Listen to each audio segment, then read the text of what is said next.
de skal uddele sølvmedaljerne. Ja, men det skal vi, og de sidste meldinger gik ud på det var Michael Reis, Christina Vottis håndfåen, den 31-årige rytter, der endnu ikke er kommet hernede ved Strandvejen. Nu kommer der biler, der kommer motorcykel, og så tror jeg om en lille kort øjeblik, så har vi vinderen fra Grand Prix Herning fra Himmerland rundt.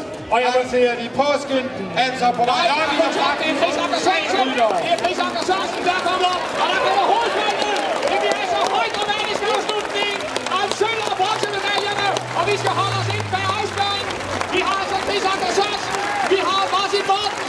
Det er altså en snelhøj afslutning og sølvmedalje, og det er Martin Morten for sølvmedaljer, og Michael Reis for bronzemedalje. Guldmedalje til Nicky Sørensen, sølvmedalje til Martin Mortensen og bronzemedalje til Michael Reis. Helt uofficielt, men det var sådan, mine øjne så det. Ja, og fjerdepladsen, det var Alex Rasmussen, så var der Chris Anker Sørensen, Sebastian Lander, Troels Rønning Winter, Mark Hester, Matti Brechel, og så var det Kasper Eger.